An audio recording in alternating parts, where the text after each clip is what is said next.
ಮಧ್ಯದಲ್ಲಿ ಒಂದು ನದಿ ಬರ್ತದೆ. ಆ ನದಿ ಹೆಸರು ನಂಗೆ ನೆನಪಾಗ್ತಾ ಇಲ್ಲ. ನದಿ ಬರ್ತದೆ.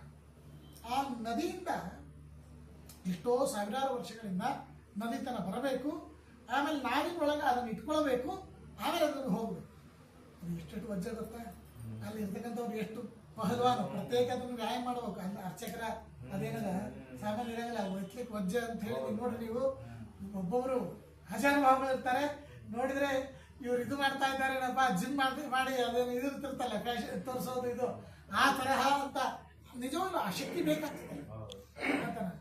ಯಾಕಂದ್ರೆ ಆ ನದಿ ದಾಟಿ ನದಿನ ನಾವೊಳಗೆ ಇಟ್ಟುಕೊಳ್ಬೇಕು, ನಾವಿನಿಂದ ಮತ್ತೆ ಅಲ್ಲಿ ರಥದ ಇಟ್ಕೊಂಡು ಗುಂಡಿಚಾದಟ್ಟು. ಇದು ಒಂದು ಪ್ರಕ್ರಿಯೆ. ಸುಮಾರು ನನ್ನ ಅನಿಸ್ಬಿಟ್ಟಿಗೆ 12ನೇ ಶತಮಾನ 13ನೇ ಶತಮಾನ ಬಹುಶಃ. ಆಗ ರಾಣಿ ಕನಸಿನೊಳಗೆ ಬರ್ತೀವಿ, ನನಗೆ ಸೀದಾ ಹೋಗ್ಬೇಕು, ಎಲ್ಲಿ ಅಡೆತಡೆ ಇರಬಾರ್ದು, ಹಾಗೆ ವ್ಯವಸ್ಥೆ ಮಾಡು. ಯಾವುದು ಅಲ್ಲಿ ಗಜಪತಿ ಸಂಸ್ಥಾನದ ರಾಜರ ರಾಣಿಯ ಕನಸಿನಲ್ಲಿ ಬಂದಾಗ ವಿಚಾರ ಮಾಡ್ತಾಳೆ, ಯಾಕೆ ಹಿಂಗೆ ಬಂತು, ಯಾಕೆ ಹಿಂಗೆ ಕನಸು ಬಂತು, ವಿಚಾರ ಮಾಡಿದಾಗ ಓಹೋ, ದೇವರು ನದಿ ಮೇಲೆ ಕೂತು ಹೋಗ್ತಾ ಇದ್ದಾನೆ, ನದಿ ಆಗಬಾರ್ದು. ಹಾಗೆ ರಾಜನ ಜೊತೆಗೆ ಅಂದ್ರೆ ಗಂಡನ ಜೊತೆಗೆ ವಿಚಾರ ಮಾಡ್ತಾನೆ, ನೋಡ್ರಿ ಹಿಂಗೆ ಕನಸು ಬಿದ್ದದ, ದೇವರಿಗೆ ಡೈರೆಕ್ಟ್ ರಥದಿಂದ ಅಲ್ಲಿಗೆ ಹೋಗ್ಬೇಕು ಅಂತ ಅಪೇಕ್ಷೆ ಅದ, ಮತ್ತೆ ಏನು ಮಾಡೋದು, ಇದು ಕೇವಲ ಒಂದು 4 ಜನ ಕೆಲಸದವ್ರನ್ನ ಇಟ್ಕೊಂಡು ಮಾಡುವಂಥ ಕೆಲಸ ಅಲ್ಲ. ಹಾಗಾದ್ರೆ ಏನು ಮಾಡ್ಬೇಕು, ಇದನ್ನ ಇಡೀ ಪೌರದ ಜನರು ಇದರಲ್ಲಿ ಭಾಗಿಯಾಗ ಡಂಗೂರು ಹೊರಿಸ್ತಾರೆ. ಏನಂತಂದ್ರೆ ನೀವೆಲ್ಲರೂ ಬರಬೇಕು, ನದಿನ ಇಲ್ಲಿ ಬಂದ್ ಮಾಡಬೇಕು, ಬ್ರಿಡ್ಜ್ ಕಟ್ಟೋದಲ್ಲ, ಬಂದ್ ಮಾಡಬೇಕು. ನದಿ ಬೇರೆ ಕಡೆ ಹರಿದು ಬನ್ನಿ, ಇಲ್ಲಿ ನಾವು ಬಂದ್ ಮಾಡಿಬಿಡಬೇಕು. ಅದಕ್ಕೆ ನಿಮ್ಗೆ ನಾನು ಸಂಪತ್ತು ಕೊಡ್ತೇನೆ, ಏನು ಕೂಲಿ ಇರ್ತದೆ ಆ ಕೂಲಿ ನಾನು ಕೊಡ್ತೇನೆ, ನೀವೆಲ್ಲ ಬಂದು ನೀವು ಅದನ್ನು ಮಾಡಬೇಕು. ಸರಿ ಆಯಿತು ಅಂತ ಹೇಳಿ ಇಡೀ ಆ ಸಂಸ್ಥಾನದ ಪ್ರತಿಯೊಬ್ಬರು ಬಂದು, ಆಗಿನ ಕಾಲದ ಮತ್ತೆ ಏನು ವ್ಯವಸ್ಥೆ ಇತ್ತು ಗೊತ್ತಿಲ್ಲ, ಆದರೆ ವಿಚಿತ್ರ ಇಷ್ಟೆಲ್ಲ JCB ಇಷ್ಟೆಲ್ಲ ಟೆಕ್ನಾಲಜಿ ಬಂದರೂ ಕೂಡ ಬ್ರಿಡ್ಜ್ಗಳು ಹೊಂಟವ. ನಾವು ಹಳಿ ಕಾಲದ ಬ್ರಿಟಿಷ್ ಕಾಲದ್ದು ಅಥವಾ ಹಿಂದಿನ ಕಾಲದ ಬ್ರಿಡ್ಜ್ಗಳು ಇನ್ನೂ ಗಟ್ಟಿಯವ.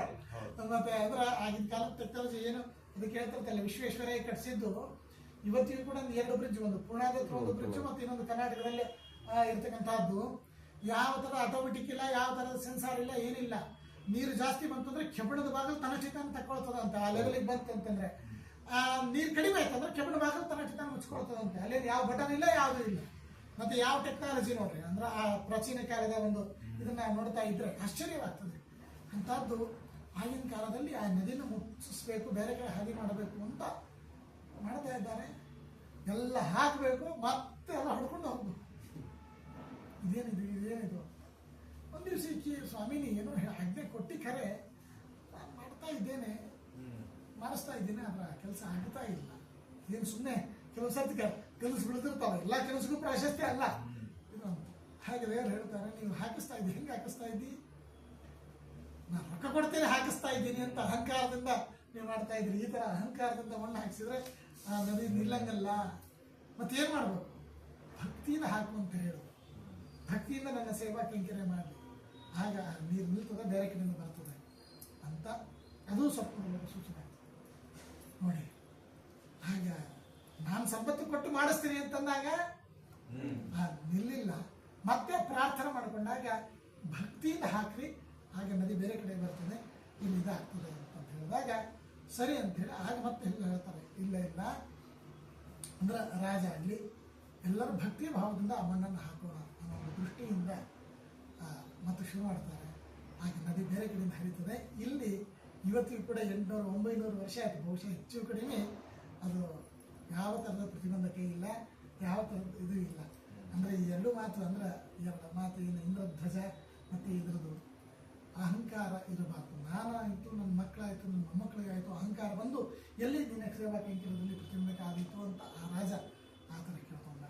ಇಲ್ಲಿ ರೊಕ್ಕ ಕೊಡ್ತೀವಿ ಮಾಡ್ರಿ ಅಂತ ಅನ್ನೋದು ಅಲ್ಲ, ಭಕ್ತಿಯ ಭಾವದಿಂದ ನಾವು ಮಾಡಿದರೆ ಅದು ದೇವರು ಒಪ್ಪುತ್ತಾನೆ ಅನ್ನೋ ಒಂದು ನೀತಿಯನ್ನು ಈ ಪ್ರಸಂಗದಲ್ಲಿ ತೋರಿಸ್ಕೊಡ್ತಾ ಇದ್ದಾರೆ. ನಾವೆಲ್ಲ ಸೇವಾ ಕೈಂಕರ್ಯ ಮಾಡ್ತಾ ಇದ್ದೀವಿ, ಸ್ವಾಮಿ ನೀನು ಭಕ್ತಿಯನ್ನು ಕೊಡು, ನೀನು ನಮ್ಮ ಕಡೆಯಿಂದ ಮಾಡಿಸಿಸ್ಕೊ ಅನ್ನೋ ರೀತಿಯಾಗಿ ನಾವು ಪ್ರಾರ್ಥನೆ ಮಾಡ್ಕೊಳ್ಬೇಕು. ಅಹಂಕಾರ ಎಳ್ಳಷ್ಟು ಇರಬಾರ್ದು ಅನ್ನೋ ಒಂದು ಸಂದೇಶವನ್ನು ನಾವು ಕೊಡ್ತಾ ಇದ್ದಾರೆ. ಶ್ರೀಕೃಷ್ಣ.